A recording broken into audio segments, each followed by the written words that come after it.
At 4:50 a.m. on December 12, 2025, a fireball briefly turned night into daylight near the Taman Peninsula, just 10 miles from the Crimean Bridge, Russia's most critical logistical artery in the south. A Russian convoy loaded with specialized bridge repair materials detonated in a chain reaction so intense it was reportedly visible to satellites. The question that immediately follows is unavoidable. Was this merely another strike, or a calculated move aimed at freezing Russia's southern supply line before winter fully set in?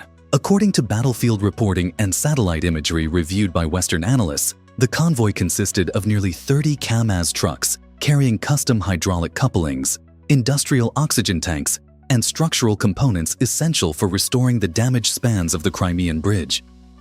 Russian planners had hoped these materials would allow emergency repairs before Christmas, easing pressure on a bridge already operating as a narrow, fragile bottleneck. Instead, those hopes vaporized in seconds, along with an estimated $500 million worth of irreplaceable equipment. This was not an isolated act of sabotage. It marked the continuation of a pattern that Western defense officials have quietly acknowledged since late autumn.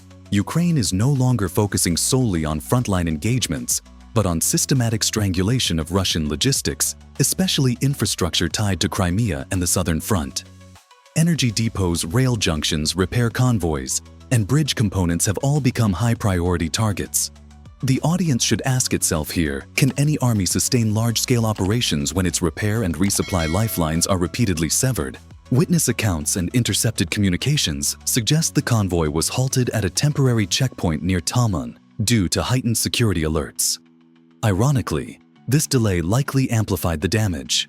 Vehicles packed bumper to bumper created the perfect conditions for a cascading explosion once the first ignition occurred.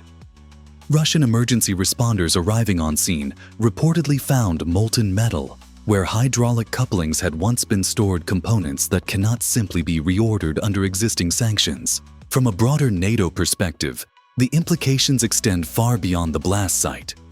Western military analysts, cited by Reuters and Defense News, have increasingly described the Crimean Bridge as a single point of failure for Russia's southern logistics network. With ferry capacity limited and alternative land routes longer, slower, and vulnerable to partisan activity, every delay compounds operational stress on Russian forces fighting in Zaporizhzhia and southern Donetsk. The economic damage, meanwhile, continues to climb not only in destroyed materials, but in lost time, disrupted schedules, and escalating insurance and security costs. Importantly, this strike unfolded under the watchful eyes of NATO intelligence assets in the Black Sea region. While the alliance remains officially non-belligerent, Western ISR platforms have provided Ukraine with a near real-time picture of Russian movements. Under a U.S. administration led by President Donald Trump, Washington has publicly emphasized deterrence and cost imposition rather than direct escalation, yet the effects on the battlefield are unmistakable. As dawn broke over the Kerch Strait, Russian commanders were left facing an uncomfortable reality. The bridge remains crippled, winter is tightening its grip, and Ukraine has demonstrated once again that no logistical node is truly safe. But the most unsettling question for Moscow had not yet been answered. How exactly was this convoy hit, despite layers of air defense meant to make such an attack impossible? As investigators sifted through the wreckage near Taman, a second, more troubling picture began to emerge. This convoy was not simply unlucky. It had been operating under the protective umbrella of one of Russia's densest air defense zones, theoretically guarded by layered systems designed to repel everything from cruise missiles to NATO strike aircraft. That reality raises a sharper question. How did Ukrainian forces penetrate defenses built specifically to stop an attack like this? Western defense analysts point to a rapidly evolving Ukrainian doctrine centered on saturation deception and cost asymmetry. Instead of challenging Russian air defenses head-on, Ukraine has increasingly relied on swarms of inexpensive unmanned systems, electronic warfare, and timing. According to assessments cited by Defense News and echoed by former NATO air commanders, these tactics force Russian units to choose between revealing their positions or remaining blind at critical moments. Either option carries consequences. In the hours before the explosion, Russian air defense operators reportedly detected anomalous activity, multiple low-signature objects appearing intermittently on radar screens. Rather than a single inbound strike, the systems faced what one Western analyst described as a digital fog of war, where false targets, electronic spoofing, and environmental conditions combined into a confusing operational picture. For viewers following closely, consider this. What happens when an air defense system built to stop billion-dollar aircraft is overwhelmed by hundreds of disposable threats costing a fraction of a single interceptor missile? This dilemma has already played out repeatedly across the Ukrainian theater. Russian Pantsir and S-400 systems have been forced to expend high-value interceptors against low-cost drones draining stockpiles that are difficult to replenish under sanctions. Military Watch magazine estimates that each interception attempt can cost Russia hundreds of thousands, sometimes millions of dollars, while the attacking drones may cost less than a used car. Over time, this imbalance becomes economically unsustainable. Weather also played an understated but decisive role. Dense fog and low cloud cover over the Kerch Strait degraded optical tracking systems, while cold air reduced thermal contrast. In such conditions, even advanced electro-optical sensors struggled to differentiate small gliders or drones from background noise. Ukrainian planners appear to have exploited this window with precision, aligning environmental factors with electronic warfare and timing. From a NATO standpoint, these engagements are being studied closely. Western militaries are drawing lessons about the vulnerability of traditional air defense doctrines in the face of massed, low-cost unmanned systems. Several NATO exercises scheduled for early 2026 are already expected to incorporate scenarios directly inspired by Ukraine's approach, particularly in the Baltic and Black Sea regions. The strategic message is clear. Air superiority is no longer defined solely by aircraft numbers but by resilience against swarming disruption. For Russia, the immediate result was paralysis. Air defense units hesitated, switched modes, or held fire, precisely the hesitation Ukraine needed. By the time clarity emerged, the convoy was already burning. The broader implication, however, extends beyond one checkpoint. If repair convoys near Crimea can be struck under heavy defense coverage, then no rear area operation can be considered truly secure. And yet this was only the opening act. Because while Russian defenses grappled with ghosts and decoys in the fog, a far more dangerous piece of the operation was already moving into position, one that would force a single Ukrainian pilot to make a decision measured not in tactics, but in seconds. As Russian air defense crews struggled to interpret the chaos unfolding on their screens, the situation on the ground deteriorated rapidly. Fog thickened over the checkpoint, electronic interference intensified, and the margin for error collapsed to almost nothing. This is where doctrine met reality, and reality proved unforgiving. The key question now was stark: could Russia's layered defenses adapt fast enough, or were they about to become victims of their own rigidity? According to Western military assessments cited by Reuters and the BBC, Russian operators faced a classic lose-lose scenario. Keeping primary radar systems active risked exposing precise locations to anti-radiation weapons. Shutting them down, however, handed the fight to short-range systems that rely heavily on visual and thermal tracking. In the conditions over Taman that morning, neither option offered a reliable solution. Fog acted as a natural equalizer, blurring thermal signatures and masking small, slow-moving aerial objects that barely registered against the background. Russian Pantsir units reportedly switched to electro-optical targeting, attempting to pick targets out of the haze. But analysts familiar with these systems have long warned that they are optimized for fast, hot threats: missiles, aircraft, or large drones, not low-cost gliders drifting on wind currents. In this environment, operators were reduced to reacting to fleeting shadows and sensor noise. The audience might ask, how effective can even the most advanced hardware be when the battlefield itself turns hostile? Under mounting pressure, Russian crews began firing. Interceptor missiles streaked into the fog, each launch representing $1 million gamble against targets that cost a fraction of that amount. Several missiles reportedly lost lock almost immediately, detonating harmlessly in empty air. Others achieved partial success, destroying a handful of incoming systems, but at a staggering financial and strategic cost. Western analysts describe this pattern as defensive exhaustion, where defenders spend disproportionately to achieve diminishing returns. As the engagement escalated, Russian units turned to rapid-fire cannon systems saturating the sky with high explosive rounds. Tracer fire lit up the fog, creating the illusion of control. In reality, it revealed desperation. Ammunition stocks dwindled, barrels overheated, and crews were forced into constant target reacquisition. This frantic response played directly into Ukrainian planning, which emphasized volume over survivability. Losing individual drones was acceptable if the broader system achieved its objective. From NATO's analytical perspective, this phase of the engagement underscored a growing concern. Traditional air defense networks are poorly suited to prolonged high-volume drone warfare. Defense News has reported that several alliance members are reassessing ammunition reserves and engagement rules after observing similar patterns in Ukraine. The economic logic is unavoidable. Defending against cheap threats with expensive solutions is a losing proposition over time. For Russian commanders near Kerch, the situation was deteriorating by the minute. Sensors were blinded, interceptors wasted, and confidence shaken. Yet, amid the confusion, a new danger was emerging, one that would force Russian systems to reveal themselves fully.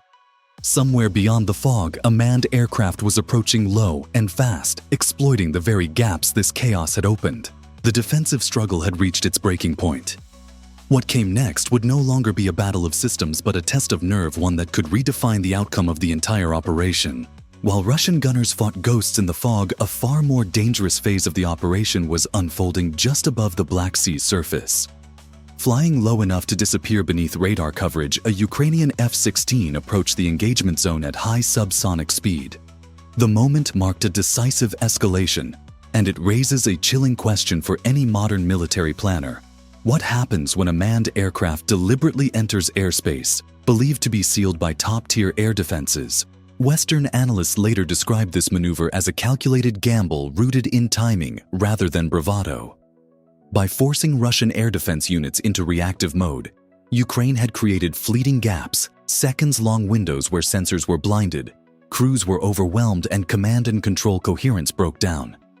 The F-16 exploited those gaps, precisely hugging the terrain and using the clutter of sea spray and coastal features to further degrade detection. According to Defense News, this kind of low-altitude penetration mirrors Cold War-era NATO tactics now revived and adapted for a drone-saturated battlefield. Inside the cockpit, warning systems reportedly flared as passive sensors detected emissions from Russian tracking arrays. One system in particular, the S-400, long marketed as a no-fly zone generator, began to reassert itself. Russian commanders, convinced that the drone swarm was collapsing, activated deeper layers of their defense network. This shift carried enormous risk.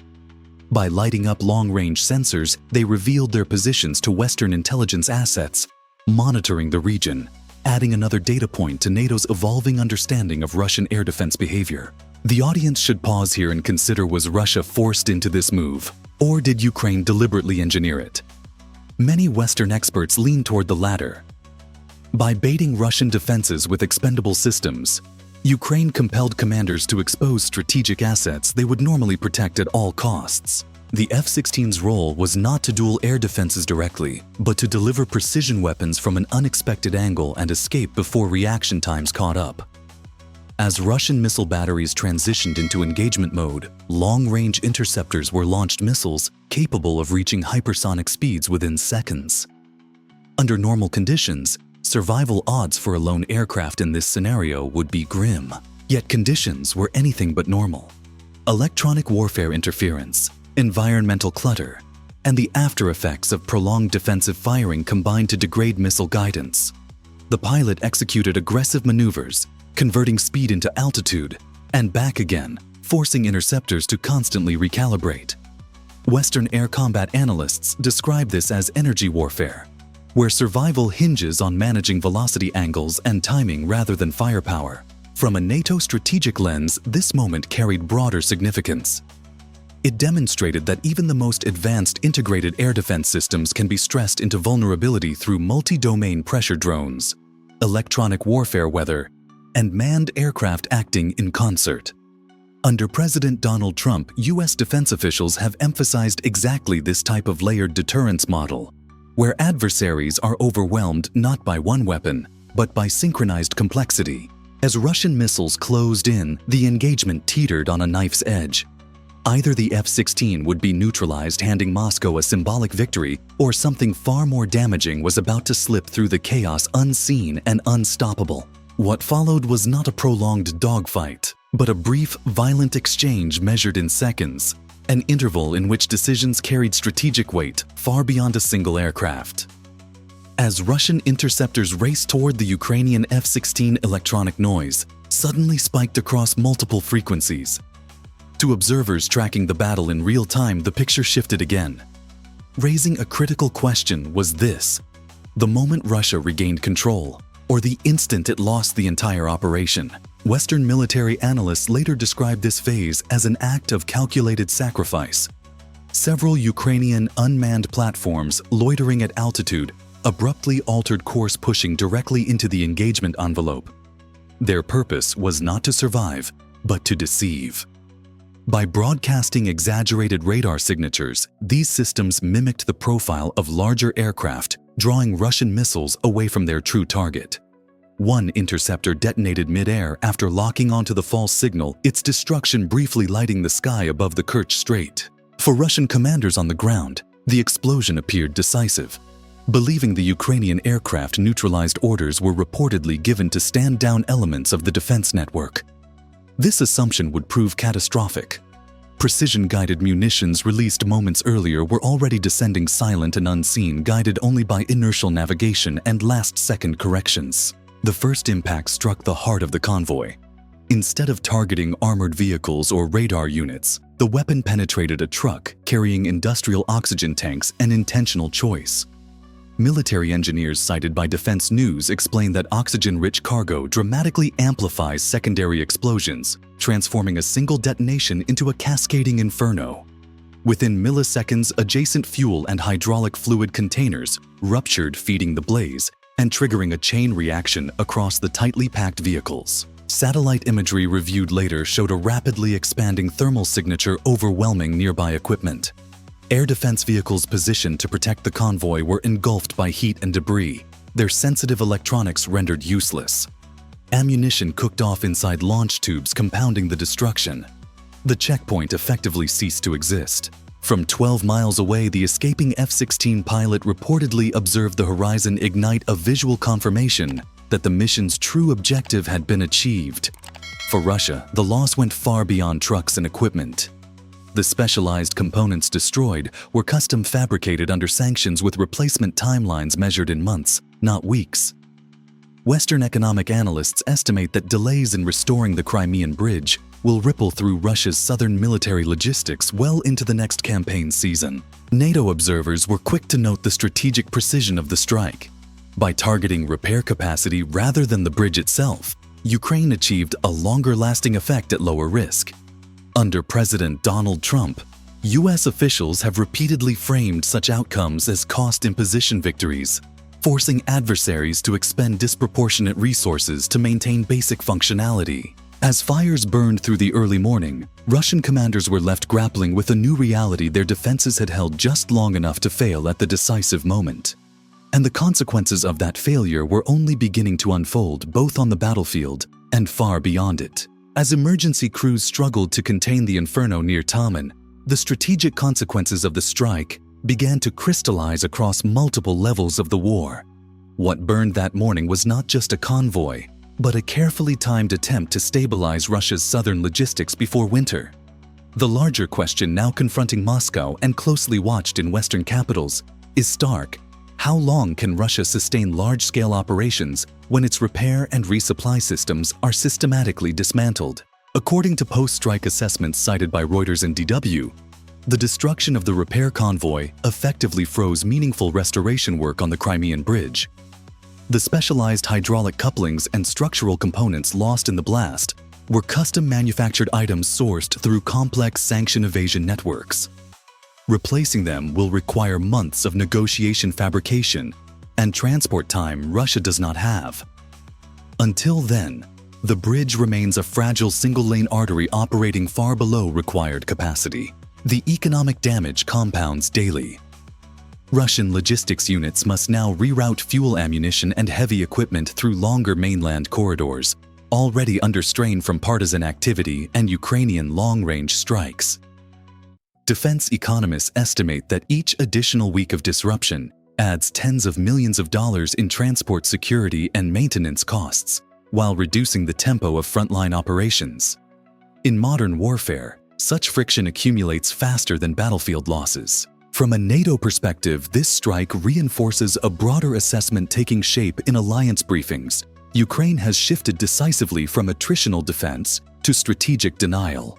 Rather than matching Russia shell for shell, it is targeting the systems that make sustained warfare possible. Energy infrastructure, transport hubs, repair pipelines, and air defense credibility. Western military experts quoted by Defense News argue that this approach mirrors NATO's own doctrine for confronting numerically superior adversaries. The implications extend beyond Ukraine. Air defense failures observed near Crimea are being dissected across NATO commands, particularly in Eastern Europe and the Baltic states. The lesson is uncomfortable, but clear systems designed to counter high-end threats struggle against layered low-cost saturation tactics. Under President Donald Trump, U.S. defense policy has increasingly emphasized resilience, redundancy, and rapid adaptation principles now validated in real combat. For Russia, the psychological impact may prove as damaging as the material loss. The belief that rear areas are safe, that repair convoys can operate under protective umbrellas, has been shattered. Each future movement now carries the expectation of attack-slowing decision-making and increasing caution. That hesitation is itself a weapon. As smoke drifted away from the Kerch Strait, one reality remained undeniable. The Crimean Bridge is still crippled. Winter is advancing, and Ukraine has demonstrated an ability to strike precisely where it hurts most. Yet the final question lingers unresolved and unsettling for Moscow. Was this a singular success, or the opening chapter of a much broader campaign against Russia's logistical backbone? This operation marked a decisive moment in the evolving war over logistics and endurance. Ukraine did not simply destroy a convoy. It dismantled Russia's near-term ability to repair the Crimean Bridge, a linchpin of its southern military supply network. Through a carefully synchronized mix of drone saturation, electronic warfare, environmental exploitation, and precision strikes, Ukrainian forces imposed outsized economic and operational costs on Moscow while minimizing their own losses. The immediate outcome is clear: months of repair delays, escalating transport costs, and sustained pressure on Russian forces in southern Ukraine.